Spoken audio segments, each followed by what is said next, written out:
The saga continues, boy. All right, let me quote for you here, people. Let's just stick to facts. We made them an offer firstly. They didn't even reply.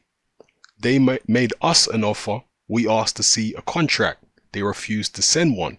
We made them another offer. After nearly 4 weeks, they accepted and asked for a contract, and we sent them one. If they want the fight, they will sign it.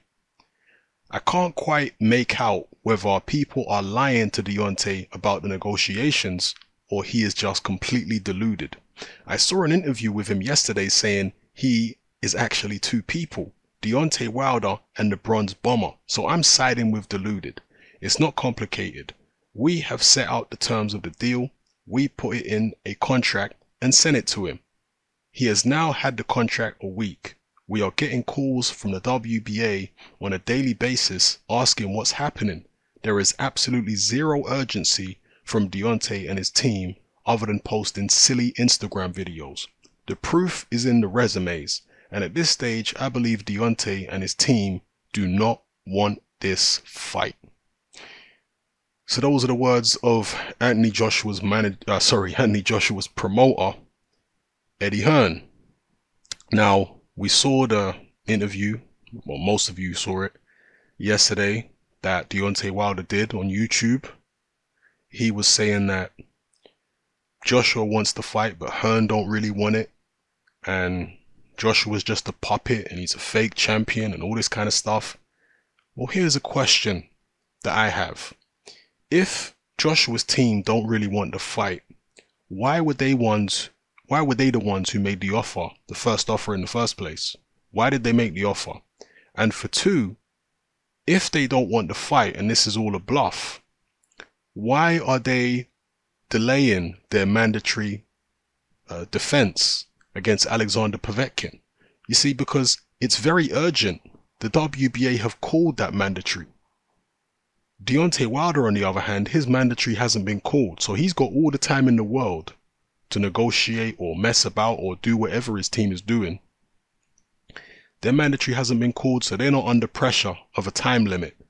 Whereas these two, Joshua and Hearn, they are under the pressure of a time limit. Why waste their time? Why waste Povetkin's time if they're not really serious about making a Wilder fight? What would be the point of putting themselves through all the stress of constantly having to be on the phone to Povetkin's team all the time, negotiating with them, telling them, just chill, telling the WBA to chill because the WBA are on their case. They don't want to get stripped. They're trying to sort out a negotiation so that they won't get stripped, and either they have to fight Povetkin first or they fight Wilder first and then Povetkin afterwards.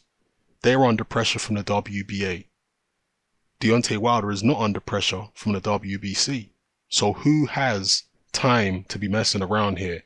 Team Joshua or Team Wilder? I'll let you answer that.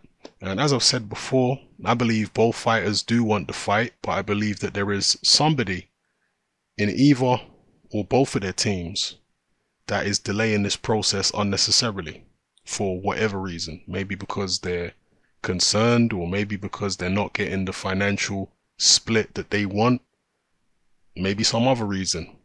And since people are thinking up whatever explanation they can think of to explain what's going on here, let me throw something out here for you.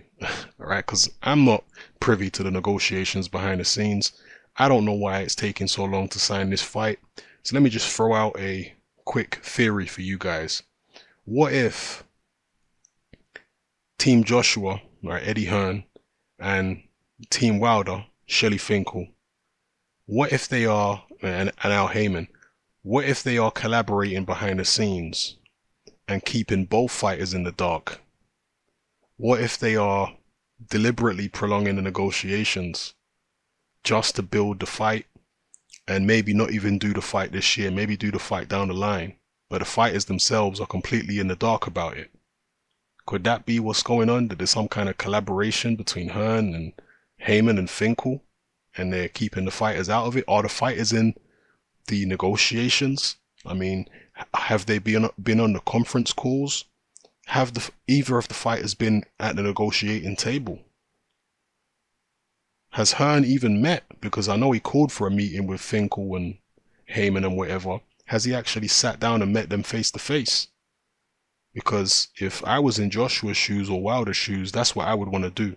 I'd want to sit down in a room with all the parties, with Heyman, Finkel, whoever from Wilder's team, and Eddie Hearn, and actually hear it all out and have your lawyer there with you to make sure that you understand what's being said. You understand what the contract is. You know, face to face in a room together would be the better way to go about it. And Wilder's team, for some bizarre reason, refused to meet face to face first time around. But since then, Barry Hearn did meet with Shelly Finkel, thankfully. I'm not sure if Eddie has met with any of Wilder's team. As I say, they refused first time around. So I don't know what's going on here, people. And again, I'm not saying what I suggested, that there's collusion between Joshua's promotion and Wilder's promotion. I'm not saying that's true. I'm just saying because people are throwing crazy explanations out there, let me throw one out there too. You know, I'm definitely not saying it's true at all. I've got no idea. But anyway, let me know what you guys think of this. Wilder says Team Joshua don't want to fight, and Team Joshua says Wilder don't want to fight. Oh man, just sign the fight, somebody. Please give us some good news. Fast Car was saying that this fight should be signed within a few weeks. Fast Car also on Twitter responded to these questions about what Shelly Finkel, the issues Shelly Finkel had with the contract, 2 points on the contract that he needed clarification about. He says he responded. Well, did he respond? Team Wilder have said nothing about it, you know, in terms of the answers they got from Hearn. If they've got the answers, why are they not signing? I've got no idea, man. And one last thing as well is I have to laugh at Wilder and some of his fanboys who are constantly coming up with this silly little mantra that anybody who uses the words Hearn says or Eddie Hearn said, anyone who says that is not credible. How is it any less credible saying Eddie Hearn said than saying Deontay Wilder said? What, does Deontay Wilder's team have a monopoly on the truth? Do you know Shelly Finkel's background? What, you telling me Shelly Finkel's never told a lie? It's nonsense, alright? Of course we're going to quote Deontay Wilder, we're going to quote Eddie Hearn, we're going to quote Shelly Finkel and whoever else, because we're not behind the scenes. None of us are. None of us are privy to negotiations.